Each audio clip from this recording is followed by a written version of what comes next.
Hello दोस्तों, welcome to accounts master जी।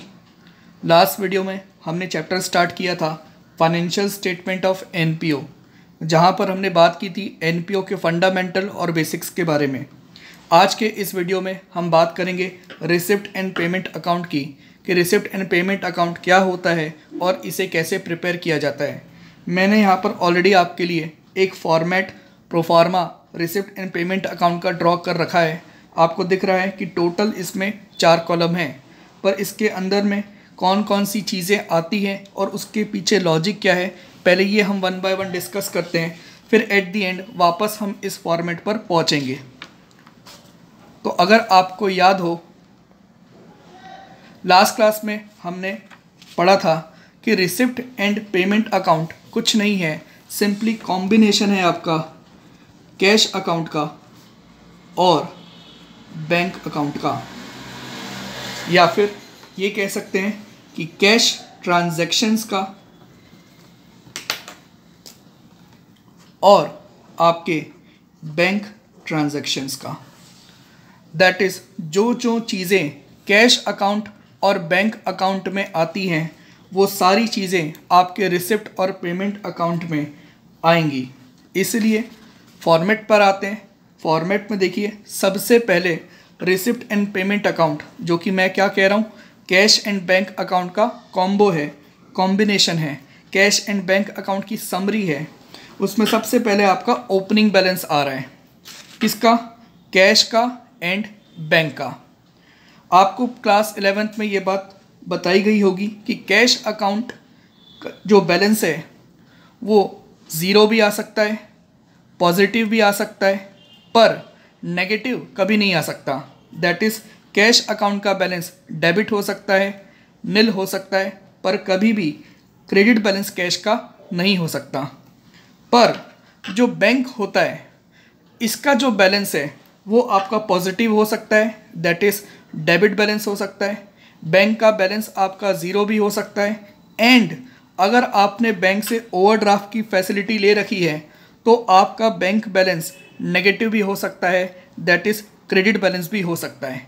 इसलिए receipt and payment account में सबसे पहले चीज़ आती है कैश और बैंक के ओपनिंग बैलेंसेस। तो अगर पॉजिटिव बैलेंस है तो रिसिप्ट एंड पेमेंट में डेबिट साइड आ जाएगा, और अगर नेगेटिव बैलेंस है तो नेगेटिव बैलेंस ओनली आपका बैंक का आ सकता है, वो भी तब जब आपने बैंक ओवरड्राफ्ट की फैसिलिटी ले रखी हो, तो बैंक का यहाँ पर ओपनिंग बैलेंस आ जाएगा। तो रिसिप्ट पेमेंट कॉम्बिनेशन है कैश एंड बैंक अकाउंट का या कैश एंड बैंक ट्रांजैक्शन का। जो आपका ये रिसिप्ट एंड पेमेंट अकाउंट है, इस अकाउंट का नेचर क्या है, तो ये आपका रियल अकाउंट है। क्लास 11th में हमने डिस्कस किया था कि ट्रेडिशनल अप्रोच के हिसाब से आपके 3 अकाउंट होते हैं, personal account, real account and nominal account. तो रियल अकाउंट का rules of debit and credit क्या होता था, व्हाट कम्स इन को आप डेबिट करते थे एंड व्हाट गोज आउट को आप क्रेडिट करते थे। तो receipt and payment account real account है। ट्रेडिशनल अप्रोच के हिसाब से रिसिप्ट और पेमेंट अकाउंट किस चीज़ को रिप्रेजेंट कर रहा है, ये रिप्रेजेंट कर रहा है आपके कैश को एंड बैंक को। और रियल अकाउंट में आपके एसेट आते थे और कैश और बैंक आपके लिए एसेट होता है। तो रूल क्या एप्लीकेबल हो रहा है, what comes in, that is जब जब कैश और बैंक बिजनेस में आएगा, रिसिप्ट एंड पेमेंट अकाउंट को आपको डेबिट करना होगा। जब जब कैश और बैंक आपके बिजनेस से जाएगा, रिसिप्ट एंड पेमेंट अकाउंट को आपको क्रेडिट करना होगा। इसलिए हम यहाँ पर कहते हैं कि जो भी रिसिप्ट्स हैं उसको आप डेबिट करेंगे, जो भी आपकी पेमेंट है उसको आप क्रेडिट करेंगे, क्योंकि रिसिप्ट और पेमेंट अकाउंट का नेचर क्या है कि वो एक रियल अकाउंट है। हमने क्लास 11th में ऐसा भी पढ़ा था कि 5 क्लासिफिकेशन होती हैं अकाउंट्स की मॉडर्न अप्रोच के हिसाब से: asset, liabilities, capital, revenue and expenses. तो रिसिप्ट और पेमेंट अकाउंट आपका एक एसेट अकाउंट है मॉडर्न अप्रोच के हिसाब से। और एसेट अकाउंट में डेबिट एंड क्रेडिट का कौन सा रूल अप्लाई होता था कि जब जब आपका एसेट इंक्रीज होगा आपको डेबिट करना होगा, और जब जब आपका एसेट डिक्रीज होगा आपको क्रेडिट करना पड़ेगा। तो फिर से रिसिप्ट और पेमेंट अकाउंट रिप्रेजेंट कर रहा है कैश और बैंक को। जब जब कैश आपका बढ़ेगा, कैश कब बढ़ता है? जब आपके पास पैसे आते हैं, या जब जब आपका बैंक बढ़ेगा, दैट इज जब जब आपके बैंक में पैसे आते हैं आपको डेबिट करना होगा। तो उस लॉजिक से भी हम यहाँ पर जो रिसिप्ट्स हैं, अब ये जो रिसिप्ट्स हैं ये कैश के थ्रू भी आ सकती हैं, बैंक के थ्रू भी आ सकती हैं। जब जब पैसे मिलेंगे कैश और बैंक में डेबिट करना होगा क्योंकि आपका एसेट इंक्रीज हो रहा है। और जब जब आपका एसेट डिक्रीज होगा, तो एसेट डिक्रीज कब होगा? जब कैश और बैंक का बैलेंस आपका कम हो रहा होगा, दैट इज जब आप पेमेंट कर रहे होंगे, तो तब आपको रिसिप्ट और पेमेंट अकाउंट को क्रिएट करना होगा। तो दोनों ही लॉजिक से एक ही बात होगी कि रिसिप्ट आपके डेबिट किए जाएंगे एंड पेमेंट आपके क्रेडिट किए जाएंगे, चाहे वो कैश वाले हों या फिर बैंक वाले हों। नेक्स्ट बात आपकी रिसिप्ट और पेमेंट अकाउंट में ये आती है कि ये प्रिपेयर किया जाता है on the basis of cash basis of accounting. Class 11th में हमने पढ़ा था कि 2 बेसिस होते हैं रिकॉर्ड करने के, रेवेन्यू और एक्सपेंसेस को कैश बेसिस, और दूसरा आपका होता था एक्रूअल बेसिस या mercantile basis. Cash basis of accounting क्या कहता है कि आपकी रेवेन्यू है उसको आपको रिकॉर्ड करना है व्हेन रिसीव्ड। सिमिलरली जो भी आपके पेमेंट्स हैं उसको आपको रिकॉर्ड करना है जब आप एक्चुअल में पे करते हैं, दैट इज जब जब कैश इनफ्लो और कैश आउटफ्लो होगा आपको तभी रिकॉर्डिंग करनी है। तो रिसिप्ट और पेमेंट अकाउंट क्योंकि कैश और बैंक अकाउंट ही है तो वो भी कैश बेसिस ऑफ अकाउंटिंग पर ही प्रिपेयर किया जाता है, और सिंपली कहता है जब जब पैसे मिलेंगे एक्चुअल में कैश रिसीव होगा, बैंक रिसीव होगा, डेबिट करना, रिकॉर्ड करना। जब जब कैश के थ्रू या बैंक के थ्रू आप पेमेंट करेंगे आपको उसको क्रेडिट करना पड़ेगा। तो ये हो गया आपका cash basis of accounting. Receipt और payment cash basis of accounting के बेस पर प्रिपेयर किया जाता है, दैट इज यहाँ पर कोई स्कोप नहीं है एडजस्टमेंट का। एडजस्टमेंट मतलब हमने सपोज सेल्स करी 1000 रुपीज़ की, पर हमको कैश मिला 800, दैट इज़ ये 200 रुपये के मेरे क्या हो गए? आपके डेटर हो गए। तो रिसिप्ट और पेमेंट अकाउंट क्या बोलता है कि उसको मतलब है जो 800 रुपये मिले ना, सिर्फ उससे ये जो 200 रुपये अभी नहीं मिले हैं इससे रिसिप्ट और पेमेंट अकाउंट को कोई भी लेना देना नहीं है। तो ये आपका कैश बेसिस ऑफ अकाउंटिंग होता है। बहुत सिंपल सी बात है, जब जब पैसा मिलता है तब रिकॉर्ड करो, जब जब आप पेमेंट करते हो तब रिकॉर्ड करो।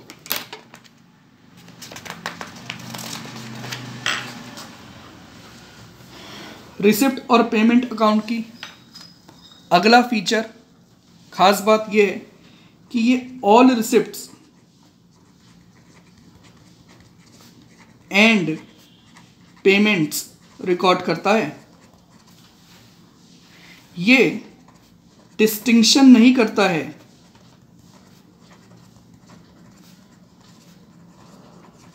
No distinction is made between revenue items and capital items। Receipt और पेमेंट अकाउंट कहता है कि पैसा कहीं से भी आ रहा हो, चाहे वो रिवेन्यू नेचर का पैसा हो या कैपिटल नेचर का पैसा हो, अगर आ रहा है तो डेबिट करेंगे और पेमेंट हो रही है तो क्रेडिट करेंगे। फॉर्मेट में मैंने इसके आपको एग्जाम्पल लिखे हैं। रिवेन्यू रिसिप्ट मतलब क्या होता है, क्लास 11th में हमने देखा था कि रिवेन्यू नेचर की रिसिप्ट्स होती हैं, दैट इज़ जो बिलोंग करती है एक अकाउंटिंग ईयर को। तो एनपीओ के केस में रिवेन्यू रिसिप्ट्स क्या क्या हो सकती है, जो उनको उनके मेंबर से सपोज़ हर महीने सब्सक्रिप्शन मिलता है या हर साल सब्सक्रिप्शन मिलता है। एनपीओ ने अपना प्रीमाइस किसी को रेंट पर दे रखा है तो एनपीओ को रेंट रिसीव होता है। एनपीओ ने एफडी करा के रखी है जहाँ से उनको इंटरेस्ट आता है, ये भी हर साल आएगा तो उनके लिए रिवेन्यू रिसिप्ट है। एनपीओ को डोनेशन मिला है, जनरल डोनेशन मतलब सिर्फ लोगों ने एनपीओ को पैसे दे दिए हैं, उस पैसे का क्या यूज़ करना है ये एनपीओ को मेंशन नहीं किया है, तो ये भी एनपीओ के लिए रिवेन्यू रिसिप्ट है। इसके अलावा कोई और भी रिसिप्ट्स जो एनपीओ को मिलती है, मिसलेनियस रिसिप्ट, इसको हम रिवेन्यू रिसिप्ट कहते हैं। तो हमारा यहाँ पर फोकस रिसिप्ट पे है, रिसिप्ट और पेमेंट अकाउंट का फोकस नहीं है रिवेन्यू और कैपिटल के लिए। ये तो मैं सिर्फ आपको समझाने के लिए यहाँ पर पार्टीशन किया हूँ कि रिवेन्यू रिसिप्ट्स भी आपको रिकॉर्ड करनी पड़ेगी, कैपिटल रिसिप्ट्स भी आपको रिकॉर्ड करनी पड़ेगी। कैपिटल रिसिप्ट क्या हो सकती है एनपीओ के लिए, कोई भी ऐसी रिसिप्ट जो एक अकाउंटिंग ईयर को बिलोंग नहीं करती है, more than one accounting year को बिलोंग करती है, वो आपकी कैपिटल रिसिप्ट होती है सिंपल लैंग्वेज में। तो जैसे कि स्पेसिफिक डोनेशन एनपीओ को मिला, एनपीओ को किसी ने 10 लाख रुपए दिए और कहा कि इससे आपको सिर्फ बिल्डिंग बनानी है, दैट इज़ एनपीओ इस 10 लाख का use only and only building construction में कर सकता है और किसी चीज़ के लिए यूज़ नहीं कर सकता है। तो ये एनपीओ के लिए फ़िलहाल इनकम नहीं है, ये उनके लिए कैपिटल रिसिप्ट है। इसका एनपीओ को फंड क्रिएट करना पड़ेगा, जो हमारा अगला टॉपिक होगा अगले लेक्चर में, फंड बेस्ड अकाउंटिंग। तो कैपिटल रिसिप्ट ऐसी रिसिप्ट्स होती हैं जो वन अकाउंटिंग ईयर को बिलोंग नहीं करती हैं, more than one accounting year को बिलोंग करती हैं। जैसे एनपीओ ने एसेट बेचा, तो एसेट बेचना किसी के लिए भी इनकम का सोर्स नहीं हो सकता। सिमिलरली एनपीओ ने अपने इन्वेस्टमेंट बेचे, तो ये पैसे तो आ रहे हैं कैश और बैंक के थ्रू, पर ये कैपिटल रिसिप्ट्स हैं, रिवेन्यू रिसिप्ट नहीं है। सिमिलरली एनपीओ ने बैंक से लोन अप्लाई किया था, लोन का पैसा मिल गया, तो क्या लोन आपके लिए इनकम हो सकती है? कभी भी नहीं। तो लोन अमाउंट भी, पैसे तो आ रहे हैं पर वो कैपिटल रिसिप्ट के हैं। इसके अलावा एनपीओ अपने मेंबर से one time life membership fees ले लेती है, तो ये भी क्योंकि पूरे लाइफ के लिए मेंबर से फ़ीस ली जा रही है, वो भी एक इंस्टॉलमेंट में, तो इसीलिए ये भी आपका रिवेन्यू रिसिप्ट नहीं कैपिटल रिसिप्ट होता है। तो इन सब बातों का मतलब सिंपल ये है कि रिसिप्ट और पेमेंट अकाउंट को कोई फ़र्क नहीं पड़ता है कि जो पैसे आ रहे हैं वो रिवेन्यू नेचर के हैं या कैपिटल नेचर के हैं। सिंपली पैसे आ रहे हैं, आप रिकॉर्ड करो, डेबिट में रिकॉर्ड करो। ऐसी ही पेमेंट की बात कर लेते हैं। रिवेन्यू पेमेंट्स, एनपीओ के रिवेन्यू पेमेंट्स कौन कौन से हो सकते हैं जो उनको हर साल इनकर करने पड़ते हैं, जो with in one accounting year को बिलोंग करते हैं, जैसे कि सैलरी हो गया, रेंट हो गया, प्रिंटिंग एंड स्टेशनरी का खर्चा हो गया, इंश्योरेंस प्रीमियम का हो गया, एसेट्रा। ये सब एनपीओ के लिए रिवेन्यू पेमेंट से रिकॉर्ड करेंगे क्रेडिट साइड में। सिमिलरली कैपिटल पेमेंट्स भी होंगी तो वो भी रिसिप्ट और पेमेंट रिकॉर्ड कराएगा, बिकॉज आउटफ्लो तो है कैश और बैंक का, बिजनेस से पैसे जा रहे हैं। तो सपोज एनपीओ जो है फिक्स एसेट परचेस करता है। अब एसेट परचेस करना आपका रिवेन्यू पेमेंट नहीं होता है, कैपिटल पेमेंट होता है, क्योंकि एसेट का यूज़ आप एक अकाउंटिंग ईयर के लिए नहीं करोगे, more than one accounting year के लिए करोगे, उसका बेनिफिट आपको more than one accounting year में मिलेगा। सिमिलरली एनपीओ जो है इन्वेस्टमेंट परचेस करता है, तो ये भी कैपिटल पेमेंट है। एनपीओ जो है बिल्डिंग का कंस्ट्रक्शन करवा रहा है, उसके लिए उसको खर्चे इनकर करने पड़ रहे हैं, लेबर पे, मटेरियल पे, एसेट्रा, ये भी एनपीओ के लिए कैपिटल पेमेंट है। या फिर एनपीओ ने जो बैंक से लोन लिया था अब उस लोन का रीपेमेंट कर रहा है, तो ये भी कोई रिवेन्यू पेमेंट नहीं है, कैपिटल पेमेंट है। तो फिर से चाहे रिवेन्यू पेमेंट हो या कैपिटल पेमेंट हो, दोनों ही रिसिप्ट और पेमेंट अकाउंट रिकॉर्ड करने बोलता है, क्योंकि दोनों ही केसेस में आपका कैश और बैंक का आउटफ्लो हो रहा है, बिजनेस से पैसे जा रहे हैं। तो यही बात हमने यहाँ पर लिखी थी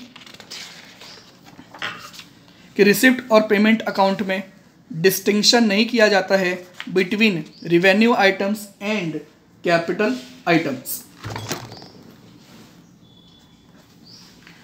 और आखिरी बात इस जो उसमें सबसे इम्पॉर्टेंट है कि यहाँ पर सारी रिसिप्ट्स एंड पेमेंट्स रिकॉर्ड होती हैं whether they belongs to previous year, current year और नेक्स्ट ईयर। दैट इज ये जो आपको पैसे मिल रहे हैं,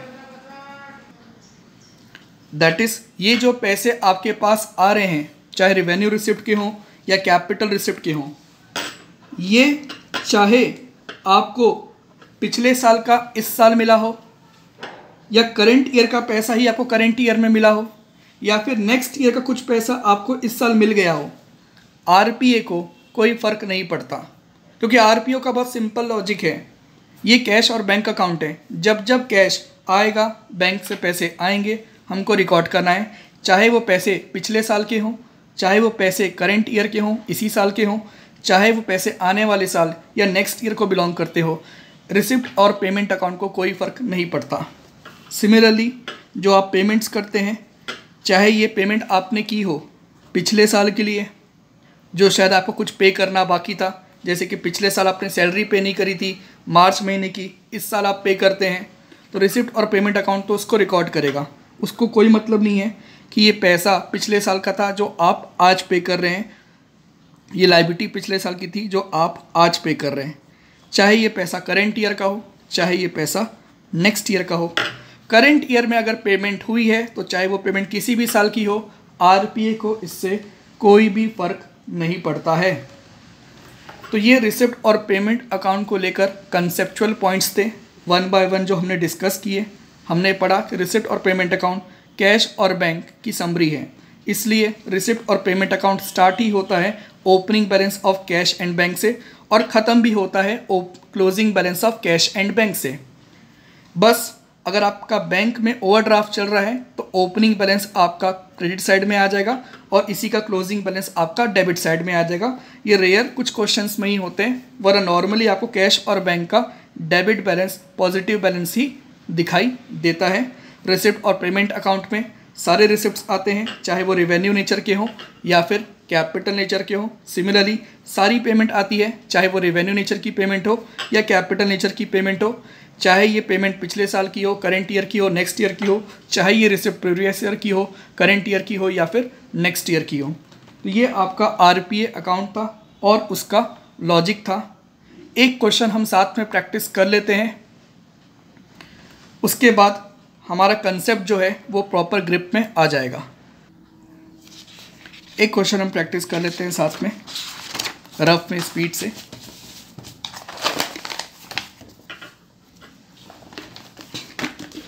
ये आपकी बुक है 2021 एडिशन की, टीएस ग्रेवाल की, मैं ये यूज़ करता हूँ।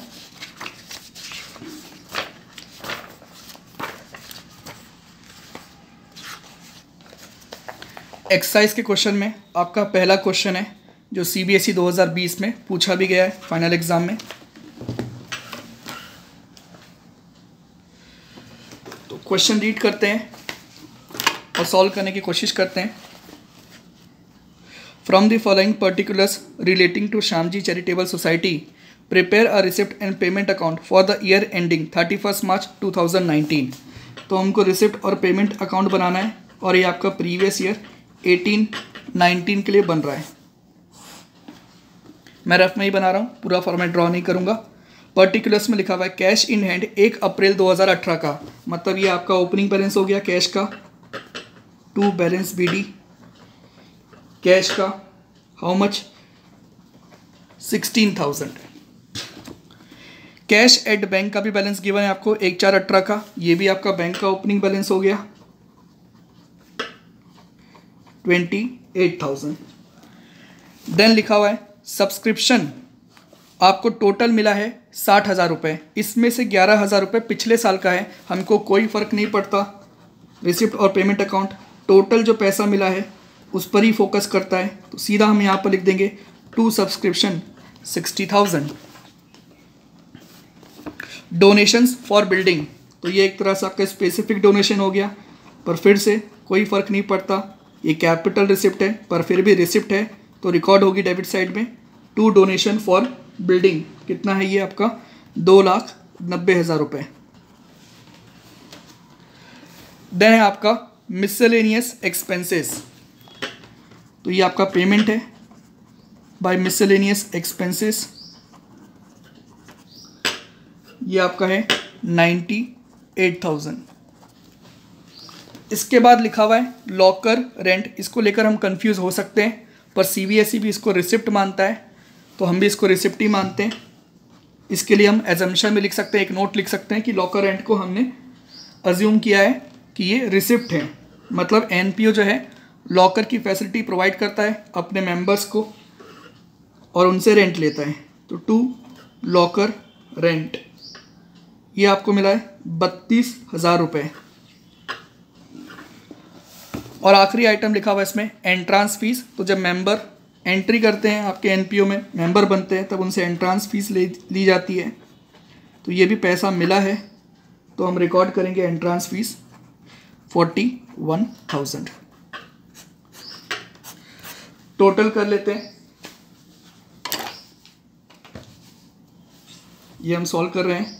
Answer number 1 page 1.59 TH. Grewal की बुक से 2021 एडिशन।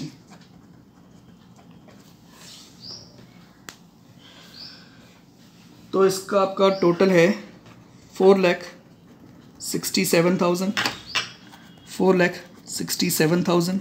दैट इज़ जो बैलेंसिंग फिगर है वो आपका क्लोजिंग बैलेंस है बाय बैलेंस सीडी, और ये आ रहा है आपका 3,69,000। इस बार हमको पता नहीं है कि ये 3,69,000 में कैश अलग से कितना है और बैंक अलग से कितना है, तो हम लिख सकते हैं कि ये क्लोजिंग बैलेंस है ऑफ कैश एंड बैंक। तो ये एक क्वेश्चन हमने साथ में सॉल्व करके देख लिया। आप इसके रिमेनिंग क्वेश्चंस जो हैं question number 2, 3, 4, 5, 6 means question number 2 से लेकर क्वेश्चन नंबर 6 तक आप सॉल्व कर सकते हैं। डिस्क्रिप्शन में मैं आपके लिए इस क्वेश्चन का पीडीएफ शेयर कर दूंगा तो आप प्रैक्टिस कर पाएंगे। तो उम्मीद है आज की बात आपको समझ में आई होगी कि रिसिप्ट और पेमेंट अकाउंट क्या होता है, कैसे प्रिपेयर किया जाता है, उसके पीछे लॉजिक कौन कौन से एप्लीकेबल होते हैं, और हमने एक क्वेश्चन प्रैक्टिस भी कर लिया। हमने जो फॉर्मेट ड्रॉ किया है वो कंसेप्चुअल फॉर्मेट है। बुक में आपका रिसिप्ट पेमेंट में सारी चीज़ें लिखी हुई हैं, जैसे हमने रेवेन्यू रिसिप्ट में कुछ आइटम्स लिखे हैं, यहाँ सब कुछ लिखा हुआ है, तो ये आपका बुक का फॉर्मेट है। पर आपको कंसेप्ट पता होगा तो आपको कोई दिक्कत नहीं आएगी। कंसेप्ट बहुत सिंपल है, पैसे आ रहे हैं डेबिट करना है, पैसे जा रहे हैं क्रेडिट करना है, ओपनिंग एंड क्लोजिंग बैलेंस दिखाना है कैश एंड बैंक का। तो ठीक है, मिलते हैं अगले वीडियो में। अगले वीडियो में हम डिस्कस करेंगे फंड बेस्ड अकाउंटिंग को। हम पूरी कोशिश करेंगे कि एनपीओ के सारे कंसेप्ट के लिए मैं आपके लिए वीडियो बनाऊं। और एक बात आप लोगों से और करनी थी, जो भी अभी क्लास 11th पढ़ रहे हैं या क्लास 12th पढ़ रहे हैं, जिनका सेशन अभी स्टार्ट हुआ है, या क्लास 12th में जिनका अभी एग्ज़ाम ड्यू है, अगर आपको किसी टॉपिक पर डाउट है तो आप कमेंट बॉक्स में टॉपिक मेंशन कर सकते हैं। मैं पूरी कोशिश करूंगा कि उस टॉपिक पर आपके लिए वीडियो बनाऊं और आपके कंसेप्ट को क्लियर करूं। ठीक है, तो मिलते हैं अगली वीडियो में। तब तक के लिए bye, take care and thanks for watching.